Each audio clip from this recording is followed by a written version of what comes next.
San RI Kaiser. Halo, halo, halo. Halo guys, kembali lagi bersama kita di Sakosa Sabtu Berbacot. Rasa. Sebelum kita mulai, jangan lupa untuk subscribe, like, dan share dulu. Dan juga jangan lupakan nyalakan lonceng notifikasi di sebelah kanan kalian supaya tidak tertinggal video-video terupdate dari kita. Oke, setelah Sakosa episode kemarin kita berbicara dengan artis TikTok. Nah, Iya. sekarang kita berputar lagi nih. Iya, jadi sometimes kita tuh harus bacot yang viral, sekarang bacot yang berfaedah. Ya, ini agak sedikit berfaedah. Bukan, nggak sedikit juga sih. Sangat berfaedah ya. Jadi bagi kalian yang sedang galau di kerjaan, yang butuh pekerjaan, yang mau nanya-nanya soal karir, nah di sini saatnya. Oke, kita langsung sambut aja. Asti Merdeka Wati. Halo. Asik. Aduh, Apa kabar? Kabar dulu. Iya, apa kabar? Oke, kabar baik. Gimana kabarnya duo? Apa nih namanya? Lauli. Lauli. Hebat kan? Iya. Gue undang, dia nggak tahu nama YouTube kita. Tahu. apa nih? Lauli. Kan sengaja biar ada itu kan. Iya. Ya, kabar kita baik sekali. Di tengah pandemi ini kita masih bisa bekerja ya. Ya, kita masih berjuang lah. Masih berjuang. Gak apa-apa. Yang Iya. penting produktif ya. Iya. Mungkin bisa nanti diajarin gimana caranya supaya kayak Kak Asti lah. Oh gitu. Oke. Boleh. Langsung aja nih. Daily activity-nya apa sih kehidupan sehari-hari sekarang? Kesibukan. Kesibukan gitu ya. Oke. Sekarang sih di rumah aja ya, mengikuti saran pemerintah kan, di rumah aja, tetap produktif, handling beberapa jualan online.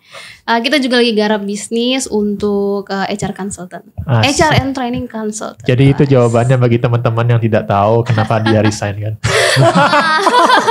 Apa Oh nih? dulu, ini poin penting nih. Apa? HR and apa consultant tadi? HR and learning atau training consultant. HR and training consultant Learning. berarti basicnya adalah seorang HR. Iya. Berbicara dunia HR nih, Oh, kemarin kita juga ada dunia HR. ada. Ada, jadi bisa lihat di sebelah kanan. Iya. Sekalian ya promosi. Oh, promo. Itu kita sama bagus itu kemarin. Apa? Google blank. Ya, gue bingung. Berbicara dunia HR, udah berapa lama sih di dunia HR? Kalau HR-nya sendiri udah cukup lama ya, mungkin kalau exec-nya mungkin saya lupa ya, tapi kayak udah belasan tahun. Sebelumnya sebenarnya bukan di HR sih ya, lebih ke legal. Kalau zaman sekarang mungkin nggak terlalu banyak legal karena digabungin sama HR. Tapi dulu beberapa belas tahun yang lalu ya, ketahuan tua umurnya ya, itu ada dipisahin sendiri. Jadi ada HR, ada legal, terus ada training gitu ya. Sebenarnya awalnya di bagian legal, kemudian kecemplung ke HR. Lama-lama kecemplung lagi ke training gitu. Jadi belajar tentang legal, HR dan juga training. Nah, mungkin teman-teman pasti asing lah dengan legal. Kalau orang taunya kalau nggak rekrutmen, training. HR ya. HR, soal itu paling perbedaannya cuma dua. Tapi kan kalau kita lihat secara big picture, HR itu kan banyak ya. Iya, Salah betul. satunya legal. Nah, mungkin bisa dijelaskan legal itu ngapain sih legal itu? Oke. Emang bener kata Ardi tadi ya, di HR itu ada banyak banget pilarnya. Ada HR sendiri yang ngurusin manusia, kemudian ada learning development yang ngurusin training, ada juga human relation, ada juga benefit compensation, ada juga yang namanya legal. Itu biasanya lebih banyak ngurusin tentang izin gitu. Jadi lebih ke hukum, terus ke ngurusin izin tinggal, izin kerja gitu ya. Apalagi kalau perusahaannya punya expat, biasanya lebih banyak ngurusin itu. Jadi kalau ada expat mau kerja di sini, mau tinggal di sini, kita yang lebih banyak ngurusin mereka gitu, izinnya. Oke. Jadi, kalau mau jadi expat, bertemanlah sama HR yang legal. Bisa. Iya. Oke. Supaya tahu sebenarnya kalian dapatnya benefitnya apa, terus hak-hak kalian apa, kewajibannya apa. Jangan sudah sign baru tanya, salah.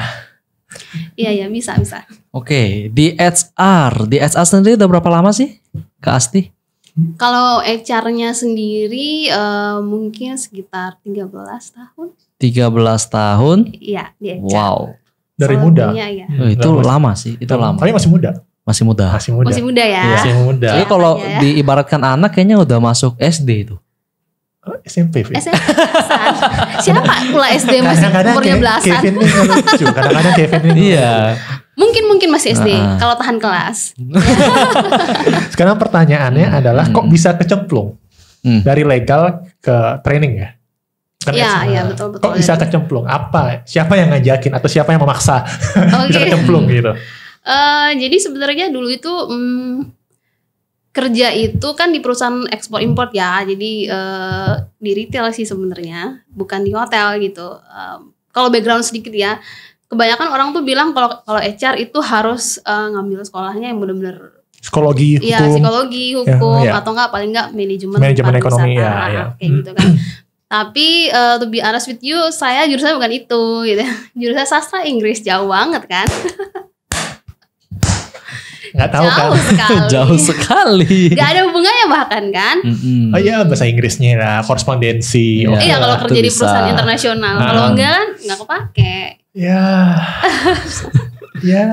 Akhirnya gimana itu? Kenapa akhirnya? Jadi dulu itu kerjanya di perusahaan retail gitu, di bagian legal. Jadi di legal HR itu kan ada legalnya, ada HR-nya. Terus lebih banyak ngambil ke legalnya. Nah di situ ketemu sama salah seorang leader, baik banget lah pokoknya. Jadi dia itu istrinya waktu itu nggak kerja sih. Jadi istrinya itu dulu kayak dosem di hotel international chain, tapi di US gitu ya, di luar. Kemudian suaminya itu kita kerja bareng sama suaminya. Terus pas istrinya itu kemudian memutuskan untuk bekerja kembali dan dia jadi GM, saya dibawalah ke perusahaannya beliau gitu. Jadi sebenarnya beberapa tempat kerja yang pernah saya kerja itu lebih banyak karena network sih ya. Jadi kayak dibawa, si A pindah ke sana, dibawa. Terus dia pindah lagi ke perusahaan lain, kamu mau gak kesini? Bawa lagi kayak gitu. Jadi lebih banyak karena network. Jadi kecemplungnya karena gitu, oh aku gak punya legal di perusahaan ini. Adanya yang kayak admin gitu, HR kamu mau gak? Tapi aku gak punya pengalaman loh bu. Gak apa-apa, nanti diajarin. Oke, ikut. Akhirnya beliau harus resign karena harus ikut suaminya kembali ke US. Cari kerja baru gitu ya. Tapi itulah the power of network ya. Meskipun dia udah pisah, kita udah pisah, tapi begitu saya apply ke tempat lain, dia bisa kasih referensi yang bagus. Kemudian kecemplunglah lagi ke HR gitu. Ke HR, kerja beberapa tahun, kemudian ada opportunity untuk di training. Nah, didorong lah sama teman saya ke sana. Oh, kamu kesini aja, ke training aja, lebih enak kerjanya, bla bla bla. Oke, aku mau coba. Kemudian seperti sekarang gitu. Enak berarti kerjaannya. Gak juga sih. Ya, dia salah satu dari 100 lah. Bandingannya network itu is working. Networknya bekerja. The network is working gitu ya. Makanya networking. Iya. Dan dari salah satu 1000-nya seperti saya. Mungkin Anda punya network tapi tidak sesuai dengan bidang yang Anda mau gitu. Mungkin I believe semua orang tuh punya network, tapi terkadang yang membatasi network itu kemauannya orang. Iya, bisa juga. Nah, tapi enak, networknya penting ya. Iya. Jadi gue ingat lo, network lu bagus. Lu sabar lah, network lu bagus. Oke, akhirnya kerjanya di hotel. Iya. Ujung-ujungnya nih. Iya, ujung-ujungnya dari hotel. Dari retail ke hotel. Iya, sempat ke exhibition, bukan exhibition sih, jadi kayak event. Iya, penyewaan gedung event gitu. Corporate event. Baru ke hotel. Jadi this is my first hotel. Ya. First and last. I don't know. First hotel. We'll see kan. We'll see. Kita nggak tahu. Berarti startnya dari ekspor import dulu. Iya. Terus ke corporate event baru hotel. Iya, my very first hotel. Dan gak punya pengalaman hotel, by the way. Oke, kita gak usah ngomongin hotel dulu. Kenapa milih sastra Inggris itu dulu deh? Iya. Because I love to. I love sastra Inggris. Iya, I love speaking with people gitu ya. Speaking with people, oke. Sebenarnya malahan dulu itu pengennya bukan sastra Inggris sih, sastra Jerman, tapi di Bali nggak ada gitu. I see. Karena memang dari sekolahnya kan SMA ngitung nggak bisa, akuntansi juga nggak bisa, ya udah cuman bisa bahasa aja lah ya gitu ya. Jadi ngambil jurusan bahasa, di sana ada bahasa Inggris sama bahasa Jerman. gitu. Kalau Inggris kan udah banyak banget yang pakai. Kalau Jerman kan sedikit banget ya. Jadi milihnya mau waktu itu mau Jerman tapi di Bali nggak ada. Ya udah Inggris aja. Gitu. Keren, Vin. Jadi intinya suka bahasa ya, love language-nya. Iya suka. Kita ini sebenarnya hampir satu angkatan, cuman beda orang tua saja. Gitu ya. Loh, kalau gue kan Chinese ya, orang tua Chinese. Lu nanya mau sastra gitu. Pertanyaannya apa selanjutnya, lu pasti tahu, Vin? Mau kerja apa? itu what do you expect? Kita mau jadi dosen, menjadi guide atau nggak usah lah, dagang aja. Iya. Yang penting cuan, bro. Iya, benar cuan. Iya, menarik. Tapi bisa nge-apply bukan berani dari network ya? Atau bisa ke ekspor impor itu? Jadi dari beberapa tempat kerja, lupa ya, 5 atau 6 tempat kerja itu cuman satu yang benar-benar apply sendiri. Dan itu nggak bertahan lama, kayak setahun atau kurang dari setahun dari resign gitu. Oke, banyaklah berdoa. Banyak. Oh, berarti yang di hotel ini network. Network. Jadi gini loh. Iya. Aku pernah denger kayak ada quote orang yang bilang your net worth is your network gitu. Jadi kekayaan kamu tuh networking kamu gitu. Waktu kamu butuh, iya aku pernah kerja sama orang ini gitu, bawa aja deh, bagus ya gitu. Catet, your network is your network. Iya. Pinter gua. Itu pun kalau orangnya benar. Makanya ada bilang 5 teman terdekat menentukan masa depanmu 5 tahun lagi. Asik. Saja. Jadi kalau networknya, source-nya, inputnya nggak benar, outputnya juga nggak benar nanti. Harus benar. Oke, berbicara sekarang kita masuk ke ranah di hotel. Di bagian apa sih awalnya? Kok bisa masuk hotel? Di bagian HR sih. Jadi masuk memang langsung ke jurusan HR karena background sebelumnya yang di exhibition itu HR juga. Tuh sebelumnya baru legal. Karena nggak ada legal di perusahaan itu, jadi ditempatinya di HR ya. Di HR, kemudian di hotel ada bukan HR juga, apply lah ke sana gitu. Dengan nggak punya basic hotel loh ya, nggak punya basic hotel. Tapi thanks God ketemu sama mantan bos ini yang udah ngerti cara kerjanya gimana. Terus dia kayak nulis reference gitu, hey ke GM-nya, hey aku kenal anak ini, aku pernah kerja bareng sama dia lagi apply ke perusahaanmu. Why don't you consider her gitu. Jadi si GM-nya talk to the HR, oke, kamu mau nggak coba interview dulu orang ini gitu, lihat gimana. Di interview, lolos deh gitu. Jadi Vin, jadi. Sekarang lu tahu kan, kalau lu mau nyari reference ke siapa? I know this guy ya. Tolong dikonsiderkan. Network. Tapi dari koordinator ya? Iya, dari koordinator. Habis dari koordinator baru masuk ke training. Dari koordinator, kemudian ada opening position waktu itu untuk asisten, levelnya asisten manager, tapi namanya memang bukan asisten manager, namanya waktu itu human resources business partner. Asik, jadi kenapa keren banget bahasanya? Karena waktu itu bukan di satu organisasi aja, waktu itu ada opening untuk jadi HR buat 4 hotel sekaligus. Zamannya itu. Masih tahu kan? Zaman sebelum diakuisisi. Iya. Zaman itu gitu. Keren. Mantap. Jadi namanya bukan kayak HR koordinator gitu, bukan, tapi dibikin agak sedikit berbeda karena kita harus partner dengan beberapa hotel untuk satu tim ini gitu. Oke. Tapi kalau ditanya, do you love this industry? Of course, 8 tahun sudah membuktikan dong, I love this industry gitu. Dan industri itu yang membesarkan dari si Asti sendiri kan. Dari karirnya, betul. Dan kalau membesarkan, kenapa resign? Bagus banget. Emang kan aku udah bilang kadang-kadang tuh dia out of the box ya.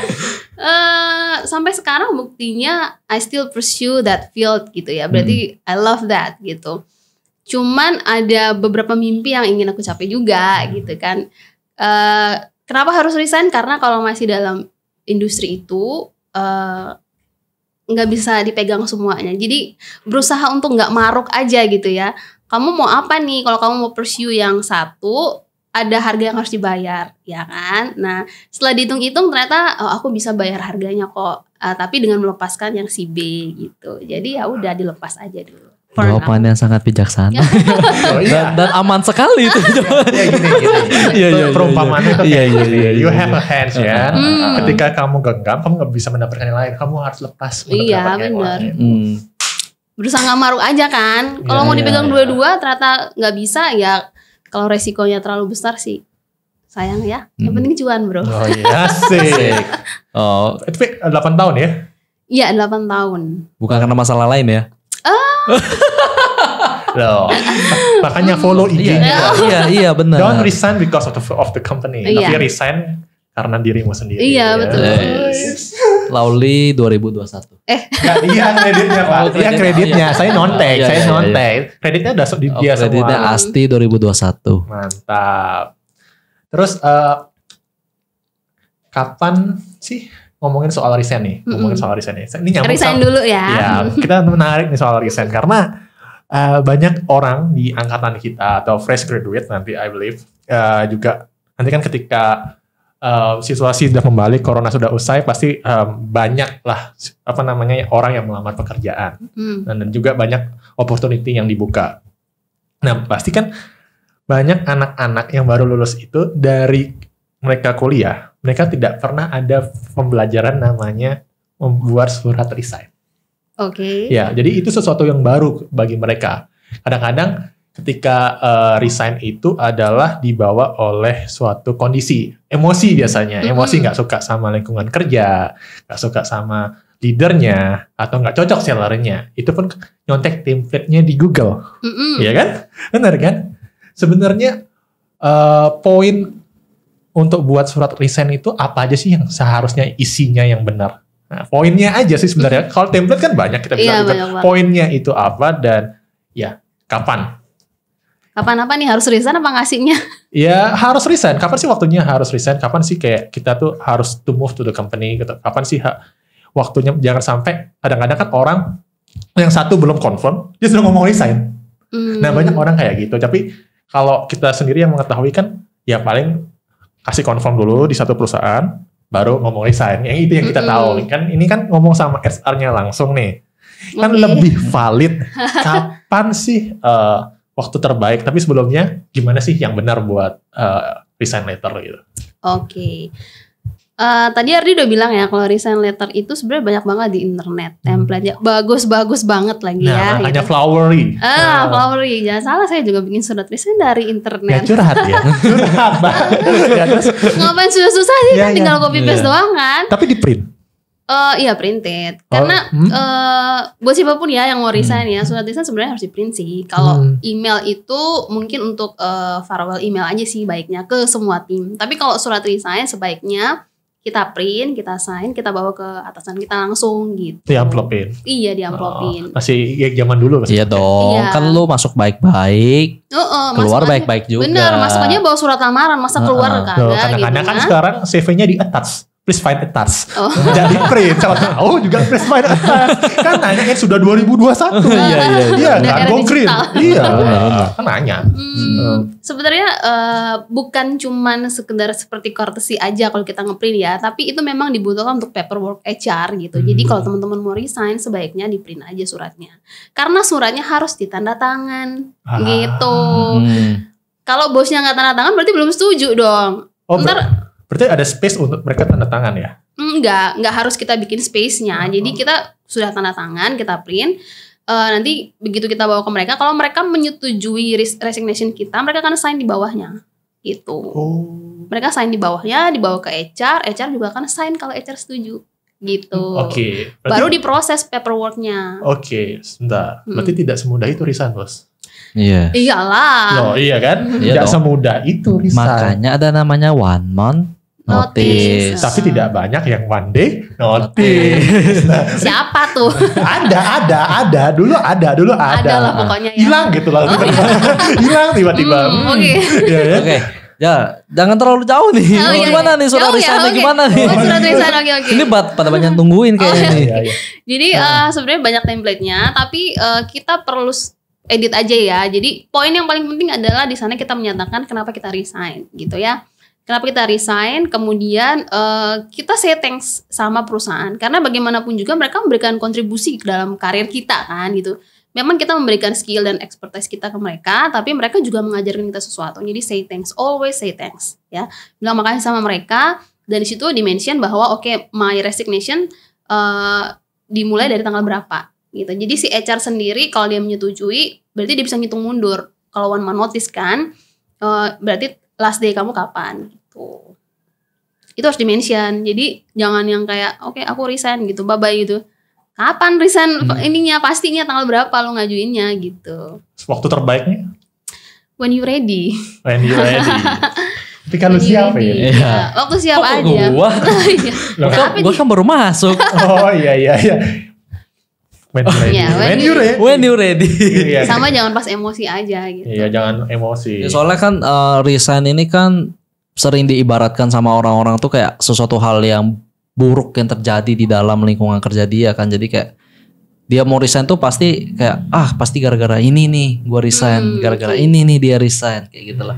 Sebenarnya resign tuh juga bisa karena diri kita sendiri yang ingin lebih maju lagi ke depan kan, biar nggak terlalu terpaku terus di perusahaan yang lama, gitu guys. Bijak ya, tiba-tiba.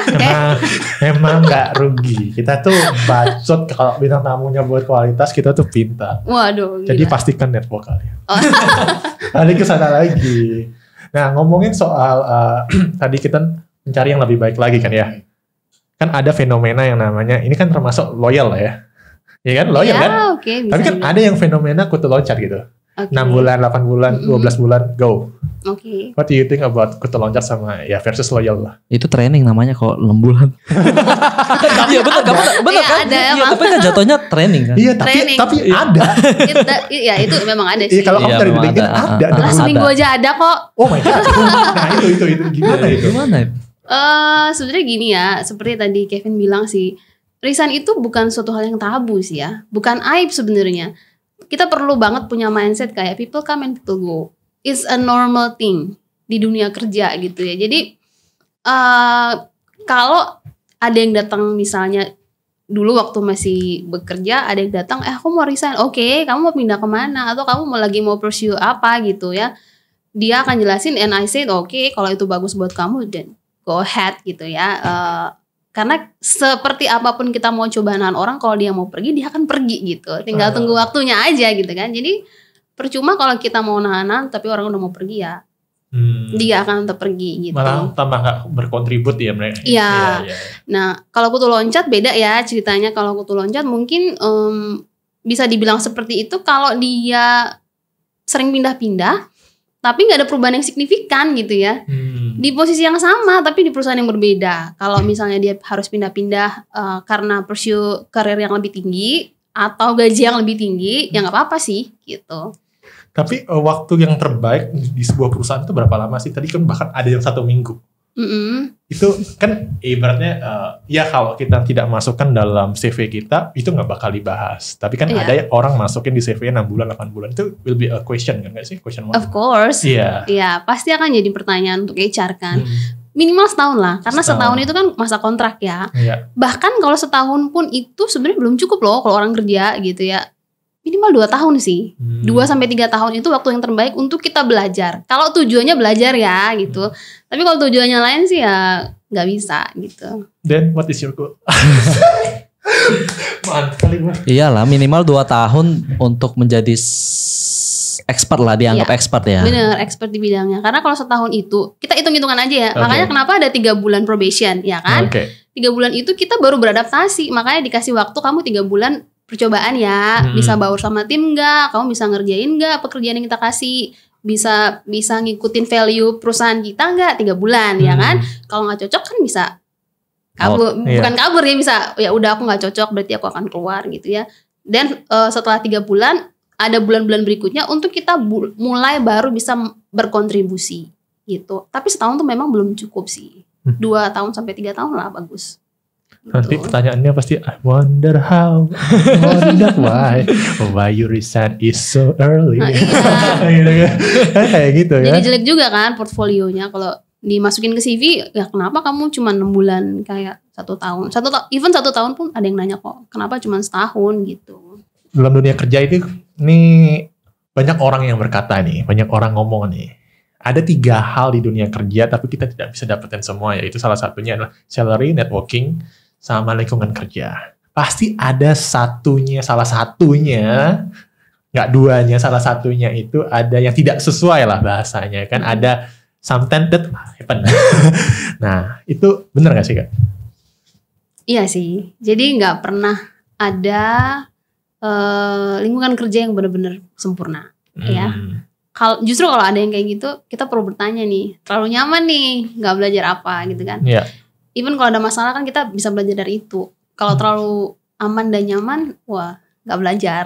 Kalau aku minta short nih, misalkan kan sometimes kan ada yang jelek yang tidak sesuai lah. Yang paling diprioritaskan itu apa? Dari 3 itu dah, lingkungan kerja kah, job posisi atau salary? Yang mana kira-kira nomor 1? Kita berbicara ini ya, apa? General, rata-ratanya. Rata-rata orang yang kerja itu apa sih yang mereka cari? Betul. Tergantung sih ya, sekali lagi. Ya setiap orang nyarinya beda-beda. Tapi rata-rata kalau untuk fresh graduate yang dicari itu karir. Ya kan? Posisi. Ya, posisi karirnya. Kalau untuk orang yang sudah bekerja cukup lama, sudah dapat posisi, yang dicari gaji, ya kan? Kalau orang yang sudah lama banget kerja, yang dicari lingkungan kerja yang aman dan nyaman. Segmentasinya beda-beda. Iya, beda-beda gitu. Tapi banyak sekarang masalahnya fresh graduate nyari gaji. Nah, itu gimana? Banyak sih, banyak. Banyak kan? Banyak gitu. Kurangnya ini aja. Kurangnya pemahaman para fresh graduate aja sih sebenarnya. Nah, coba dipahami. Kan yang biasanya mereka bangga-banggain, aku pernah training di sini nih, pernah gini. Sebenarnya ya kalau untuk adik-adik fresh graduate di luar sana gitu ya. This is your time. Ya, kasih jelaskan unek-unek Anda. Kadang-kadang suka sebel juga ya. Jadi kayak terima CV gitu, dia itu nggak tahu apa yang di-apply gitu. Jadi kayak ekspektasinya itu beda banget sama ekspektasi kita, ya kan? Alangkah baiknya kalau adik-adik fresh graduate di sana lagi cari kerja, cari tahu dulu posisi yang akan kalian apply itu apa gitu ya. Memang untuk salary range mungkin kalian nggak akan dapat info seperti itu ya. Tapi kalau di hotel industri sendiri, kayak di Bali ini kan gampang banget dapat infonya. Kayak pamanku kerja di hotel ini, kakakku kerja di hotel ini, sepupuku kerja. Jadi untuk tahu posisi-posisi, informasi tentang posisi, kemudian range salary itu sebenarnya nggak susah, ya kan? Alangkah baiknya kalau para fresh graduate itu tahu dulu, gitu loh. Mereka harus tahu posisi apa yang mau di-apply, kemudian dengan background seperti ini bisa nggak nego segitu, gitu loh. Tapi balik lagi ya ke si fresh graduate-nya, kalau dia punya value yang bagus banget, bolehlah dia nego tinggi gitu ya. Yang pasti kita harus tahu dulu nih value diri kita semana gitu. Kalau udah tahu kita bisa jualan lah, ya kan? Jadi jangan takut juga tapi jangan maruk juga gitu.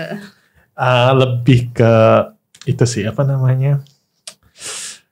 realistik. Nah, kata itu yang. Tapi ini menarik nih berbicara masalah gaji. Kita ke gaji dulu, kita lari dulu nih. Sebentar nih, lari dulu. Kita belok sebentar. Oke. Nah, biasanya kan kita banyak tuh lihat di lowongan-lowongan pekerjaan tuh rata-rata perusahaan tidak mau menyebutkan gaji. Itu sebenarnya tujuannya apa sih? Apakah untuk istilahnya menjebak orang pelamar atau gimana? Sebenarnya bukan menjebak ya. Jadi contohnya aja nih, ada perusahaan A dan B cari sales manager. Perusahaan A dan B ini budgetnya beda-beda. Segmentasi industrinya juga beda-beda. Contohnya kalau di hotel gajinya pasti beda sama di retail, gitu kan? Atau misalnya di industri hiburan. Sama posisinya sales manager, tapi budgetnya tuh beda-beda gitu. Jadi memang sengaja nggak diisi salary-nya. Supaya juga kita itu HR itu kan mau cari the best candidate ya kan? Kalau udah masang itu kan coba deh, aduh nggak masuk nih budget gua, nggak usah apply dah, gitu ya. Kita juga HR pasti punya masa di mana orang ini qualified nih, yang mau kita ambil nih kayak gitu. Tapi budgetnya mungkin nggak cocok nih, bisa kali ya kita nego dulu sama dia. Kalau udah buru-buru pasang harga, ya elah, pada nggak mau apply nanti. Gitu. Jadi bukan menjebak sih, tapi kita juga pengen tahu kayak orang ini value-nya semana gitu ya. Kita bisa nggak nanti nego budget kita segini gitu. Dan ngomongin budget pun pasti sudah di akhir-akhir interview lah ya, nggak di awal-awal sih biasanya gitu. Tapi menarik nih Vin, best candidates kan kita pasti hire yang best candidates, tapi best candidates semua di hire best candidates kan. Ya. Tapi kenapa ada toxic selalu? Oke. Nah, kan? Bener kan? Iya. Setiap kita hire dari sekian banyak CV kita filter, terus kita panggil, dari panggil itu kita compare and we find the best, ya kan? Nah, ketika best ini digabungin, ada aja, pasti ada ya, pasti ada. Ini nyambung nih sama pertanyaan yang kemarin nih. Pasti ada nih yang toxic. Sekarang pertanyaannya, kok bisa? Kok bisa kita sudah meng-hire best candidate tapi ada Lingkungannya drama? ada drama. Oke. Belum tentu yang bikin drama si karyawan yang baru di-hire kan. Betul. Bisa jadi bosnya kan. Betul. Atau bisa jadi orang-orang yang ada di situ kan. Betul. Sebenarnya Tapi kan mereka semua kan di-hire best candidate. betul. Iya. Best candidate in term of the job, kerjaannya. Misalnya nih contoh aja ya, kita mau hire accounting. Dia jago banget di accounting, ya kan? Ya itu best candidate kan. Kita ngambil dia karena dia jago banget di accounting kan. Iya. Tapi begitu kerja, Tapi kan di dunia HR kan juga ada sisi psikologinya. oh iya ada sisi psikologi. Sekali lagi psikologi dibikin oleh siapa? Siapa? Manusia kan. Psikologinya dibikin sama manusia juga kan. Iya. Itu semua sebenarnya gini ya, buat temen-temen ya, ada tes psikologi itu nggak menjamin seseorang nggak bikin drama loh ya. Iya. Iya kan? Iya. Karena tes psikologi itu kalau kita ngikutin berbagai macam tes psikologi, dia mengukur kecenderungan kita, bukan siapa kita sebenarnya. Oke. Tes psikologi don't define who you are gitu loh. Dia nggak akan mendefine siapa kamu. Tapi dia menunjukkan kecenderungan kamu kalau berada dalam tekanan, kalau bekerja dalam tim seperti apa, cara komunikasi kamu seperti apa, gitu. Jadi nggak define kamu sesungguhnya seperti apa, enggak gitu. Itu jawabannya. Jadi itu hanya mengukur profesionalitas kita, gitu. Kalaupun nanti akan ada drama dalam sebuah company, bisa jadi itu hubungannya lebih dalam lagi ya, gitu. Yang tidak terukur oleh tes psikologi. Oke. Gitu. Ya. Apa mau belajar psikologi dulu nih? Digambarin dulu nih. Bahasanya adalah so drama is beyond than psikologi. Iya, jadi kalau teman-teman pernah dengar beberapa tes psikologi, ada kan yang personality-nya dia sanguin, personality-nya apa ya, aku lupa namanya, tapi ada yang kayak, setauku tuh ada beberapa tes psikologi yang pernah aku ikutin, itu ada foto karakter namanya. Jadi dia itu bisa kasih tahu kita kecenderungan kita seperti apa. Ada 4 warna, merah, hijau, kuning, sama ungu. Orang ungu itu lebih cenderung ke orang yang detail, suka ngitung, introvert, kayak gitu-gitu. Kecenderungan ya. Orang kuning itu lebih ke orang yang sanguin, lebih terbuka sama orang, lebih cocok ketemu sama orang kalau kerja, kayak gitu-gitu. Ada dramanya ketika itu nggak bisa dikomunikasikan dengan baik, ya kan? Karakter orang kan beda-beda, cara orang ngelit orang lain kan beda-beda gitu. Waktu si A misalnya punya cara ngelit yang lebih sedikit pasif daripada bawahannya, bisa jadi drama loh. Kok leader gue kayak gini sih, nggak aktif gitu. Kok leader gue kayak gini sih, taunya merintah doang, bosik banget kayak gitu. Coba jadi diulangin warna-warnanya apa aja? Kuning. Kemudian ada merah, ada juga hijau sama ungu. Mungkin ada yang pernah ikut tesnya. Iya. Ya. Sekarang gue mulai dapat jawabannya. Apa tuh? Karena kita ini kan semua kan heterogen kan. Berarti kan dari tes psikologi, tes itu define people by color. Iya. Nah, setiap color itu kan ada warnanya yang tidak kontras, seperti merah sama hijau. Mau jadi apa itu? Iya, pernah ikut ya tesnya. Terus kalau misalkan merah ketemu kuning kan jadi orange, ada connection di sana. Tapi ada ketika warna-warna itu tidak kontras, kadang-kadang kan dua sifat berbeda, tapi tidak ada common sense-nya, common ground-nya. Ya, ketika mau deliver ini menurutnya dia benar, tapi menurut ini nggak benar, nggak etis. Betul. Sama kayak gue merasa gue ini ngomong sama Kevin udah sehari-hari ini, ngomong gue lo itu normal, bagi orang kok kasar banget sih. Betul. Itu yang buat drama. Benar. Ya gak sih? Benar. Drama itu muncul kalau nggak ada yang entertain aja. Kalau ada yang entertain.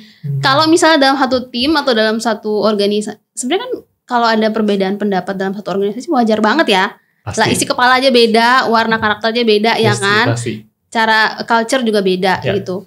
Tapi kalau misalnya dalam satu tim atau dalam satu organisasi itu tidak ada the person who always entertain the drama, akan aman gitu. Tapi kalau ada satu orang yang suka banget entertain drama gitu ya, itu triggernya berarti. Oke. Dari tadi kita ngomongin toxic. Tapi sebenarnya toxic di dalam lingkungan kerja tuh toxic yang seperti apa? Karena kalau kita berbicara toxic itu kan in general kan ya bermacam-macam hal ya. Tapi kalau di dalam lingkungan kerja itu seperti apa sih toxic yang akan terjadi biasanya? Iya. Setuju, kayak banyak orang ngomong, orang ini toxic nih. Iya. Toxic itu apa? Iya, kalau cari di Google itu racun. Ngerti kan? Iya. Iya, mungkin definisinya kayak racun ya. Jadi yang membuat segala sesuatunya jadi tidak baik, jadi nggak nyaman gitu ya. Kalau bilang ciri-ciri orang toksik seperti apa ya, kita nggak bisa generalisasi itu seperti apa orang toksik itu. Mungkin buat aku si A biasa aja, buat Ardi si A itu udah toksik banget orangnya gitu ya, tergantung penerimaan kita gitu loh. Tapi mungkin ada satu yang bisa kita lihat ya, kayak contohnya adalah orang yang selalu ngecilin orang lain untuk jadi besar. Orang yang selalu ngecilin orang lain jadi biar besar. Kelihatan besar, biar dia kelihatan besar, ngerti nggak? Instruktur, Vin. Orang dong. Iya kan? Supaya nggak besar. Bener kan? Ntar kita dituntut loh. Gua kan ngomong instruktur. Iya. Ya instruktur kan banyak. Oh. Kemana nih? Pinter banget gua. Aduh, ngomong-ngomong. Tadi berarti toxic itu gak bisa kita generaliskan. Ya nggak bisa. Tergantung penerimaan kita. Ada orang yang memang pembawaannya atau sifat atau karakternya dia itu kayak cuek banget gitu ya. Jadi si A mau jumpalitan mau ngapain juga buat dia biasa aja gitu. Ada orang yang memang tingkat sensitivitasnya lebih tinggi. Jadi selalu merasa kayak kalau dia leader harusnya dia nggak boleh kayak gitu. Kalau dia leader yang bener tuh harusnya kayak gini, kayak gitu loh. Jadi ada patokannya sendiri gitu. Ya setiap orang merasa toksik itu beda-beda ya definisinya ya, nggak bisa kita samain. Cuman buat in my humble opinion sendiri ya, orang itu akan jadi toksik kalau dia udah mulai ngecilin orang lain gitu. Dalam artian kayak kamu kerja tapi selalu merasa terintimidasi, selalu merasa kecil. Aku nih nggak ada apa-apanya gitu. Gua nih nggak ada artinya. Tapi sebenarnya gampang banget sih kalau kita simpulin orang toksik dalam lingkungan kerja itu seperti apa. Kayak gimana tuh, Vin? Cuma satu. Apa? Si pembuat masalah. Itu troublemaker ya? Itu triggernya kali nggak sih? Trigger. Iya. Oke. Jadi misalkan si A ngelakuin sesuatu menurut dia salah, si B ngelakuin sesuatu menurut dia juga salah. Nah itu kan sebenarnya ya sumber masalahnya kan di dia. Jadi sebenarnya yang jadi orang toksik dalam tuh ya si orang itu. Bener gak sih? Itu definisi toksik orang kan beda-beda juga sih. Bisa jadi seperti itu gitu. Tapi secara general memang dimasuk akal itu adalah menahan seseorang untuk menjadi besar. Jadi kayak makanya kan kita dengar kalau di luar kan ada namanya toxic relationship, membuat sendiri seseorang itu nggak berharga. Misalkan paling sering kita dengar gini aja lu masa nggak bisa sih? Iya. Katanya lulusan ini. Lu kok nggak sama sih kayak yang dulu? Aduh malas banget lah denger gitu. Apalagi toxic comfort kan asik. Lu jalan-jalan apa tuh? Iya gitu. Goblok gitu kayak gitu kan. Biasanya kan di luar ada toksiknya, ada kompornya, troublemaker-nya. Sekarang kita ngajarin orang jadi toksik kan. Jangan dong. Pada resign semua ntar. Enggak, mungkin banyak yang ngalamin toksik tapi nggak tahu gimana cara mereka menghadapinya. Mungkin ada tips. Okay. Kalau mungkin mereka mau keluar nggak ada pilihan, mereka harus hadapin, tapi mereka nggak tahu cara ngadapinnya dan lebih nggak tahu curhat kemana atau gimana sih ngadepin orang yang bukan orang sih, lingkungan lah lebih. Curhatlah ke SR. Ya, mungkin juga Lah kalau HR-nya yang toksik gimana? Nah itu mungkin banyak yang bingung cara menghadapinya. Jadinya mereka itu dipendam-pendam, terus habis freak out, burn out, terus emosi, resign. Padahal it's not good for her or his career gitu. Oke. Gimana sih cara ngadapinnya? Kalau aku sendiri ya pribadi ya, ini opini pribadi. Buatku cuma 2 sih jawabannya. Kalau ngadepin lingkungan seperti itu, fly or fight. Asik gitu. Maksudnya apa? Iya, maksudnya apa? Fly or fight. Kalau kita dalam keadaan seperti itu, kalau kita mau fight artinya kita stay dengan kondisi seperti itu ya. Kita mau lawan itu semua. Kalau misalnya teman-teman harus terpaksa milih untuk fight dengan alasan apapun, misalnya ya belum siap ekonomi gitu. Atau kalau kayak kondisi sekarang lah corona ya, susah banget cari kerja di mana-mana. I have to stay gitu ya. Ya stay, you have to fight. Tapi caranya yang benar gitu ya. Teman-teman mungkin caranya bisa kayak datengin orang itu. Atau kalau you have a very natural HR, datengin dia, kemudian cerita kondisinya gitu ya. Mungkin bakal ada jalan keluar. Atau your leader, datengin dia, kemudian ini kalau sesama peer ya, teman-teman bisa datengin leadersnya, kemudian ngomong, hey I have an issue with my peer, terus ceritain. Hopefully leadernya itu bisa dengar dari 2 sisi, kemudian bisa sedikit mengurangi toxic itu ya. Tapi kalau masalah sama leadernya beda lagi ya. Dia bisa datang ke HR-nya, bisa cerita. Mudah-mudahan bisa dapat solusi dari sana. Yang pasti adalah komunikasi sih ya. Kalau mau fight, kalau mau stay, harus komunikasi. Bilang aja ke orangnya secara baik-baik sih ya, jangan ngajak berantem ya, gue nggak suka sama lo gitu. Nggak gitu juga caranya. Datang kemudian sampein isunya. Aku kok ngerasa kamu seperti ini sih gitu. Kita bisa ada solusi apa nih di antara kita berdua gitu. Jawabannya komunikasi aja. Iya, komunikasi. Karena practice one-on-one session itu benar-benar bisa dipakai banget ya. Kita bisa sampein, aku ngerasa seperti ini.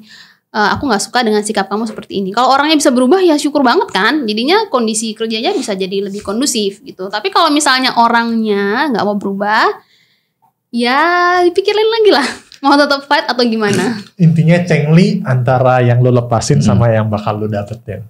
Harus worth it. Harus worth it. Kalau mau stay, you have to make sure apa yang kamu korbanin ketika stay itu cukup berharga gitu. Apa sih yang kamu korbanin waktu kamu stay? Your mental health, your physical health itu kalau itu harus dikorbanin kan sayang ya. Your time, your emotion gitu kan.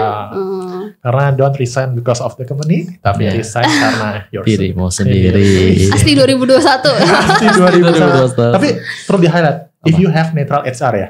If you have netral HR-nya tolong di highlight gitu. Iya. You have to make sure itu. Ya mungkin bagi teman-teman biasanya ada kata-kata pamungkas kalau misalnya one on one. No offense, don't get me wrong. Biasanya kata-kata depannya kayak gitu, pasti ada ngomong sesuatu nih.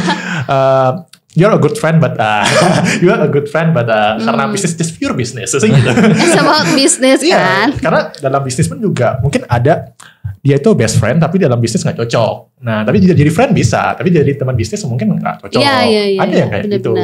Ada yang teman bisnisnya cocok, tapi jadi good friend gak cocok. Gak bisa, bener. Nah, jadi ada common groundnya masing-masing. Kalau mau nanya apa lu? Kayaknya udah deh. Dari segi toxic segala macam. Terus kalau dia memilih untuk fly. Oke. Oh iya, fly. Jadi yang pertama kan kamu bisa fight, kamu bisa stay, tapi dengan catatan komunikasiin gitu. Setelah dikomunikasiin, kalau nggak berubah juga, ya you choose gitu. Kamu mau tetap stay dan kemudian mengorbankan banyak hal, atau you need to fly. Kalau mau fly artinya keluar dari situasi yang toksik itu. Nah kalau udah fly, saranku sih kalau mau fly, you have to make sure kamu kuat dulu. Jangan sampai waktu mau fly, mau jumping, jatuh gitu loh. Karena persiapannya kurang gitu ya. Make sure waktu mau fly, sayapnya udah kuat untuk terbang sih ya. Ku terjatuh. Gitu. Perlu persiapan sih kalau misalnya mau keluar dari area seperti itu. Kalau udah mulai ngerasa toksik, kemudian I think I need to fly. You need to make some preparation di awal gitu ya. Jadi fly-nya juga enak. kita nggak harus mengorbankan diri kita sendiri dalam keadaan emosi gitu. Sekali lagi resign karena yourself sendiri. Yes, karena diri kita nih aset loh sebenarnya. Kalau kita nggak taking care of our asset, ya kita sendiri yang rugi gitu. Bang, bakso satu bang. Itu keras banget suaranya. Bang, bakso bang. Kok lewat? Itu kalau nggak kedengar ke record kita itu lucu sih. Itu kita ngomongin bakso. Oh, iya. yang nonton masih bingung apa.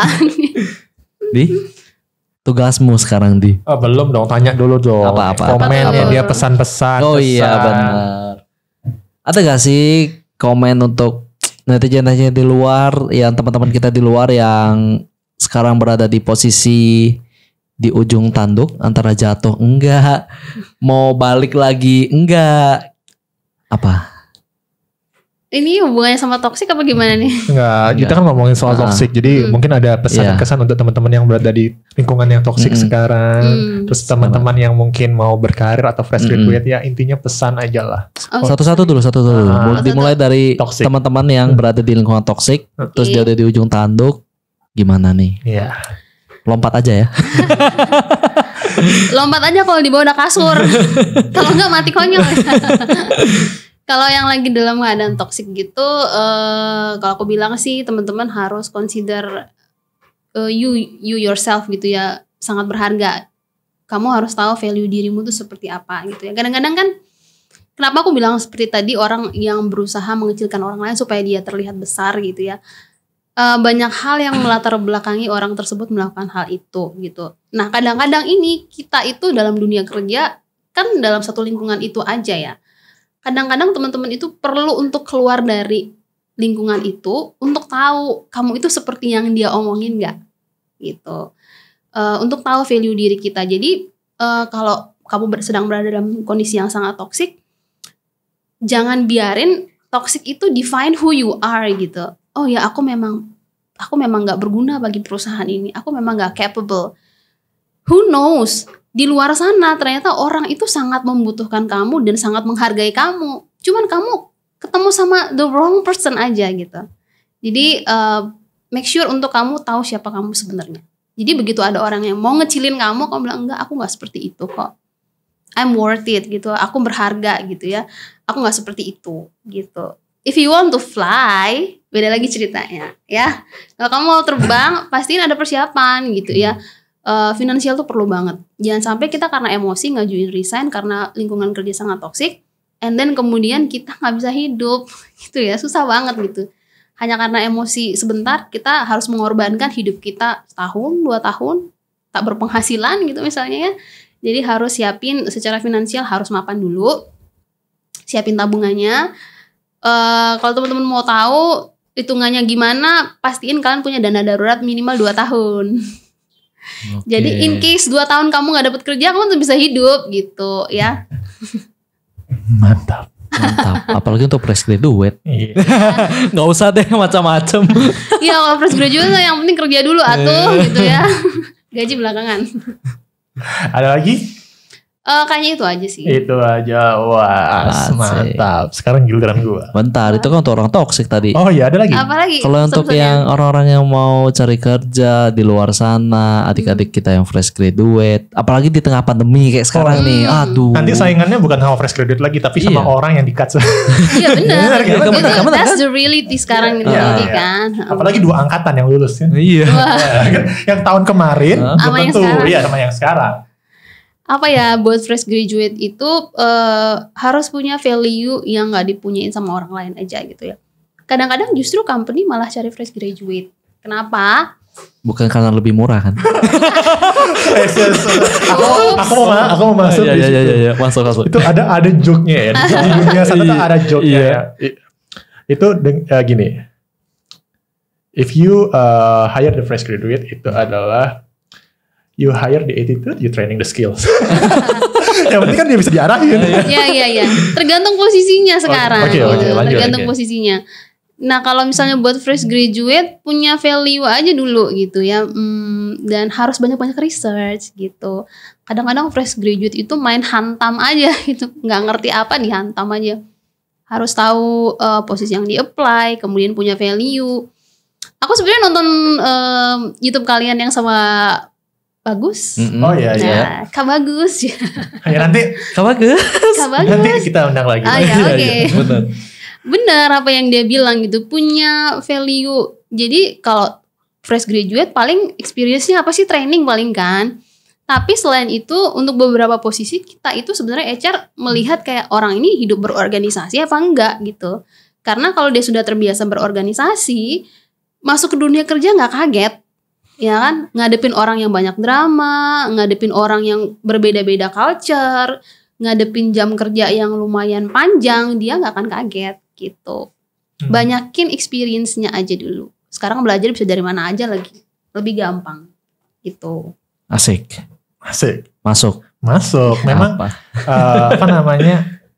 Kalau orang bilang mungkin ada sekolah percepatan itu sebagai shortest way, tapi orang nggak ada yang bisa by experience. Itu pengalaman hidup. Yes. Makanya itu forever teacher lah bahasanya. Asik. Oke, cukup sekian podcast kita. Kita terlalu banyak value-nya yang kita dapat. Yang pertama tentu saja kalau kalian masih ingat tadi apa sih? Gue ingat. Yang pertama adalah your network is your network. Yeah. Itu. Jadi apa ya, bahasa kok jaringan macam perusahaan aja. Ya, network itu penting sih bagi kalian untuk nyari kerja. Koneksinya koneksi itu harta kita gitu. Koneksi itu harta kita. Itu penting, koneksi itu harta kita. Jadi itu salah satu apa ya? Fasilitas lah, ibaratnya privilege. Nah, mungkin privilege. Semua orang startnya berbeda-beda. Ada yang pakai tangga, eskalator, tapi ketika Anda punya network, Anda tuh punya lift gitu. Jadi nggak perlu belajar dari kesalahan Anda, tapi Anda bisa belajar dari kesalahan orang lain. Asik. 1, 2. Nomor 2. Nah, tadi kan kita sudah ngajarin tuh toxic people itu kayak gimana cara menghadapinya. Kalau mau nggak kuat, surat lisannya sudah diajarin. Lengkap kita ngajarin kan banyak. Ilmuwan ya. Jadi dari podcast ini kalian bisa putuskanlah. Anda mau yang kedua itu adalah mau fight atau fly. Oke. Pastikan itu worth it. Dengan apa yang kalian mau capai dan dengan perhitungan yang matang. Tentunya tadi dana darurat minimal 2 tahun. Terus kalian maunya apa harus jelas. Mau cari karir, mau cari uang, atau mau nyari lingkungan kerja. Tidak ada yang sempurna. Kalau mau cari uang pasti lebih enak jadi pebisnis, tapi semuanya diurusin sendiri. Iya, jadi kalian nentuin kalian yang paling tahu tentang diri kalian. Bahkan kalau kayak kita milih sekolah, milih kerjaan, kita nggak diskusi dulu sama orang, karena yang paling tahu yang kerja itu kalian, bukan teman kalian, bukan orang tua kalian. Ini nyambung ke poin yang ketiga. You must know yourself. You know yourself better. Mantap, iya dong. Karena kata-kata orang lain itu hanya sebuah input. Keputusannya di Anda. Mau dibilangin kamu bodoh apa, tapi kalau kalian tahu tujuan kalian diam di sana apa, kalian tujuan resign itu apa, ya just main underground aja. Ya kan? Underground. You know yourself better lah. Sama kayak milih pacar. Nah, nggak dijelasin mau orang mau ngomong apa, gue udah seneng udah ngomong apa. Bener kan? Wih, dalam gue ya. Terus poin yang keempat. Ada berapa poin nih? 5. Oh 5. Oke. 5. Durasi Pak, durasi. Yang keempat, value. Kalian harus tahu. Setelah tahu diri kalian apa, value kalian itu apa yang bisa dijual dari kalian, baru kalian bisa bargain. Nah, yang kelima, nah ini jawaban dari semuanya tuh harus mengcover ini semua. Ini gongnya. Apa?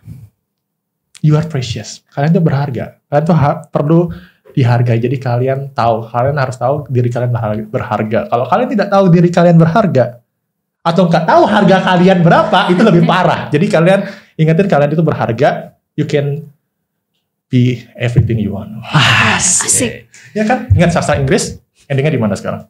You never know. Ya kan? Nggak jamin. Jadi just chasing whatever you want. Ingat jurusan pariwisata, endingnya di pariwisata. Hotel. Kalau beda. Oh, YouTuber.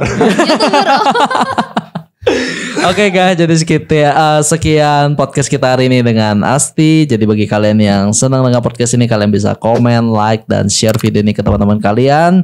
Kemudian jangan lupa untuk subscribe dan nyalakan lonceng notifikasinya di sebelah kanan kalian supaya tidak tertinggal video-video terupdate dari kita. Oke, jadi gua Kokoli. Gua Kokolau. Kita pamit. Undur diri. Bye-bye.